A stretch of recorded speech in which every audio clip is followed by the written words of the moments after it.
Moćne geostrateške karte ponovo se mešaju na našim prostorima, a svedoci smo dana koji će se u diplomatskim analima pamtiti kao trenutak kada su se interesi velikih sila prelomili preko leđa Balkana, ostavljajući male narode da vagaju između istorijskih saveza i surove ekonomske realnosti.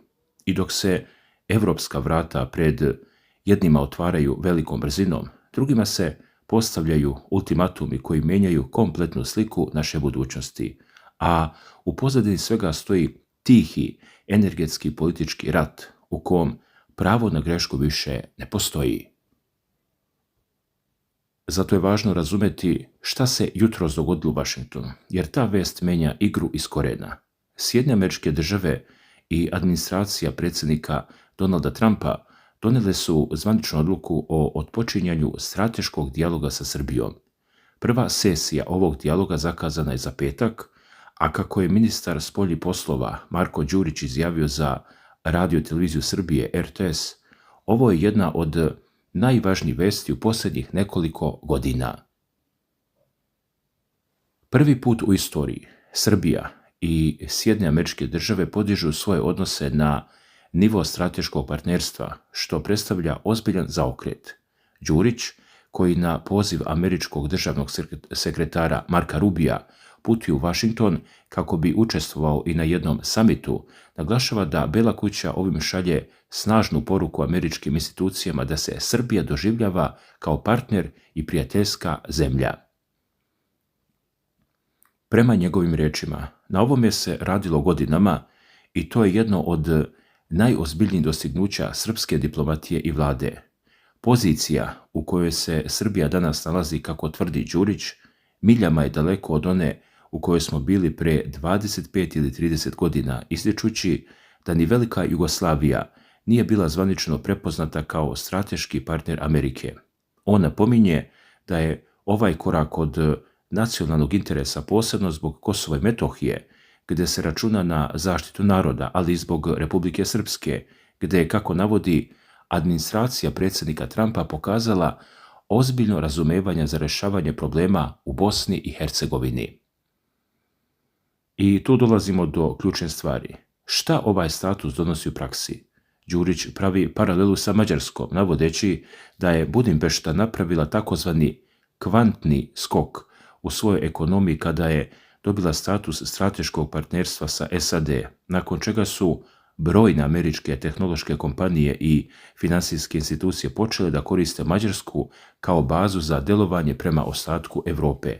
Također, ministar ističe da ovaj sporazum podupire unutrašnju stabilnost Srbije jer svedoči o tome da je napuštena ranija politika mešanja u unutrašnje stvari. Dalje, dok Washington otvara nova vrata, u Briselu se odigrava potpuno drugačija drama. Evropska komesarka za proširenje Marta Kos triumfalno je objavila na mreži X da je utorak donio istorijski pomak za proširenje Evropske unije, nazvavši ga u briselskim kuloarima super utorak. Prvi put nakon više od 2 decenije održavaju se 4 međuvladine konferencije u istom danu za 4 vodeća kandidata: Ukrajinu, Moldaviju, Albaniju i Crnu Goru. Prema rečima Marte Kos, ove zemlje stupaju velikim koracima naprijed. Crna Gora je ušla u završnu fazu, Albanija zatvara svoja prva poglavlja, dok Ukrajina i Moldavija otvaraju klaster 6, koji pokriva oblasti odbrane i bezbednosti. Međutim, pazite sad, ovaj po znacima navoda super utorak nije važio i za Srbiju. Iako je Marta Kos u Europskom parlamentu izjavila da Europska komisija preporučuje otvaranje klastera 3 za Srbiju jer ne žele da vide da Srbija zaostaje, rampa je ponovo spuštena.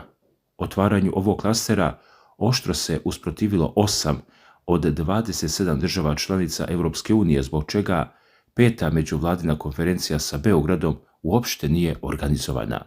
Marko Đurić je za RTS ponovio stav da je Srbija ispunila sve svoje obaveze, da je učinila sve što je do nje i da je Evropska komisija godinama unazad podržavala taj korak, ali politika je ponovo odigrala glavnu ulogu.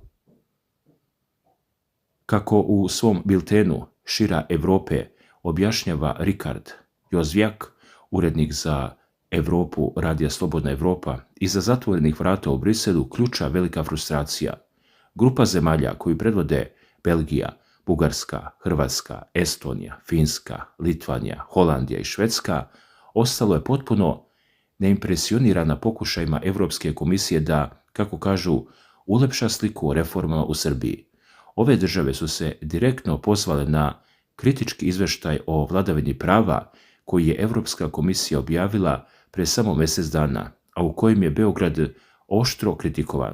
Sa druge strane, zemlje poput Austrije, Njemačke, Francuske i Italije snažno su gurale opciju da se Srbiji otvore nova poglavlja, tvrdeći da je ona ključna zemlja Zapadnog Balkana i da Brisel mora učiniti više kako bi je istisnuo iz orbite Moskve. Jozvjak upozorava da bi ovo neslaganje unutar Unije u budućnosti moglo dovesti do takozvanih ustupak vetoa, gdje će države blokirati jedne kandidate ako ne dobiju ono što žele da za druge. I baš tu nastaje još veći problem za Beograd, jer pritisak dolazi i direktno iz Europskog parlamenta. Europoslanici su velikom većinom sa 468 glasova za, 116 protiv i 79 uzdržanih usvojili izveštaj o Srbiji, koji je pripremio hrvatski eurozastupnik Tonino Picula. Kako prenosi novinska agencija Fonet, kao i brojni regionalni mediji, Piculin izveštaj donosi izuzetno teške ocjene. U njemu se tvrdi da se napredak Srbije ka članstvu značajno usporio, a da je u ključnim oblastima poput vladavine prava, slobode medija i izbornih uslova došlo do jasnog nazadovanja. Picula je u Strasburu otvoreno poručio da postupci političkog vodstva Srbije ne prate proklamovani strateški cilj o članstvu u Uniji. Zbog toga se u izveštaju upućuje zvaničan poziv Europskoj komisiji da odmah zaustavi sve buduće isplate Beogradu u okviru instrumenta za reforme i rast za Zapadni Balkan, dok se ne postignu jasni rezultati. Picula se založio da se ta sredstva preusmere direktno nezavisnim medijima, organizacijama civilnog društva i borbi protiv korupcije. Ljudi, ukoliko pažljivo pratimo ovaj lanac događaja, vidimo da se pritisak na Srbiju ne svodi samo na briselske reforme. Europska unija paralelno steže obruč oko Moskve, a kolateralna šteta tih odluka direktno pogađa naš prostor. Također, evropski ministri spoljnih poslova su na sastanku pokrenuli pitanje ukrajinskih civilnih zatvorenika koje Rusija drži na okupiranim teritorijama i unutar Ruske federacije. Prema podacima Kancelarije Visokog komesara UN-a za ljudska prava, OHCHR, u toku je najmanje 1800 takvih pritvaranja, dok ukrajinsko tužilaštvo barata brojem većim od 15.000 ljudi. Kako javljaju, Unija je donijela odluku o formiranju zajedničke platforme sa Ukrajinom, Kanadom i Norveškom kako bi se dokumentovali ovi slučajevi koje pravni stručnjaci već kvalifikuju kao potencijalne ratne zločine i zločine protiv čovječnosti. Odobrene su i prve sankcije za pojedince iz kaznene kolonije broj 10 u ruskoj regiji Mordovija i 9 visokih zvaničnika zatvorskog sistema na okupiranim teritorijama, tvrde. Sve ovo, dragi gledalci, vodi ka 15. julu, kada ambasadori EU u Briselu planiraju da usaglase 21. paket sankcija Rusiji. Iako je taj paket prilično ublažen u odnosu na prvobitni plan iz juna, on predviđa zamrzavanje gornje cene ruske nafte na $44 po barelu. Slušajte ovo, jer ovdje dolazimo do najopasnije ekonomske mine koja prijeti da potpuno uruši energetsku stabilnost našeg regiona. Dok se u Europi glasa o paketima, u Americi je napravljen radikalan korak. Administracija Donalda Trumpa odlučila je da podrži ažurirani zakon kojim bi se državama koje uvoze rusku naftu i prirodni gas uvele carine od neverovatnih 500%. Kako je saopštila grupa američkih senatora Jean Shaheen, Richard Blumenthal, Roger Wicker i sada pokojni Lindsey Graham, postignut je pun dogovor sa Belom kućom da ovaj predlog, koji je mjesecima stajao u Kongresu, konačno postane zakon. Cilj je potpuno sečenje finansijskih tokova za Putinovu ratnu mašineriju u sukobu koji traje već pune 4 godine. Iz Kijeva, gdje se pre usvajanja sastao sa Volodimirom Zelenskim, senator Graham je poručio da nikada nije bio veći optimista i da ovaj zakon ima za cilj da natera zemlje da hitno pronađu alternativne izvore energije. Kako će se ove drakonske mere odraziti na svijet, a prije svega na Srbiju? Ekonomski analitičari, među kojima je i ekonomista Milan Beslać, u izjavi za Blitz Business upozoravaju da su ove carine prvenstveno osmišljene da pogode najveće kupce ruske lake nafte, Kinu i Indiju. Ako te velike ekonomije budu primorane da odustanu od ruske nafte zbog astronomskih nameta koje njihove kompanije ne bi mogle da zadrže, doći će do tektonskih poremećaja na globalnom tržištu. Međutim, ako se ove carine od 500%, kao što je najavljeno u potpunosti, prošire i na gas, Srbija se suočava sa scenarijom izuzetno teške krize. Prema dostupnim informacijama, ova carina se ne bi direktno naplaćivala na gas koji teče kroz gasovode u Srbiji, ali bi donijela stravične sekundarne posljedice.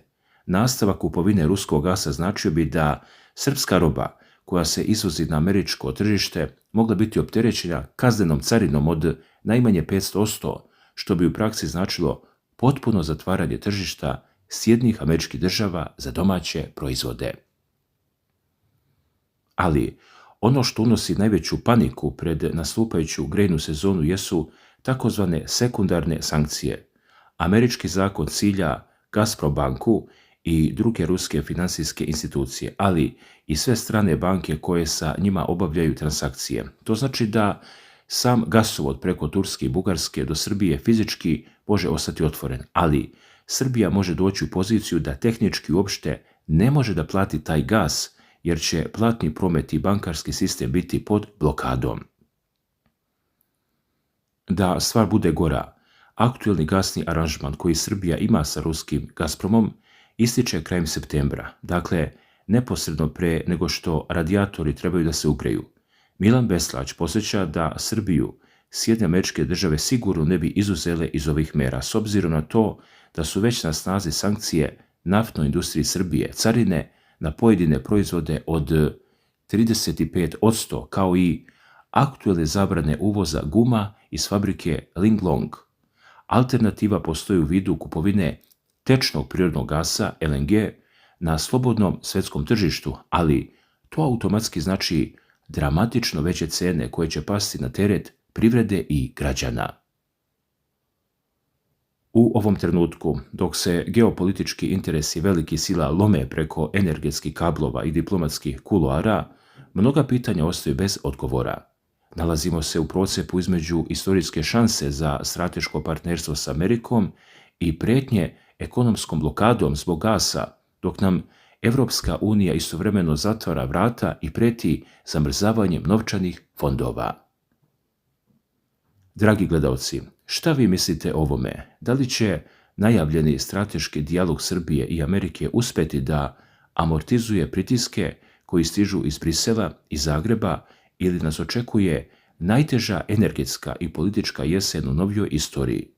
Kako komentarišete prijetnje carinama od 500% i hoće li Srbija biti prinuđena da se potpuno okrene skupom tečnom gasu sa zapada?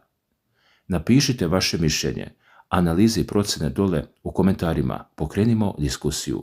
Svako dobro, dragi gledalci.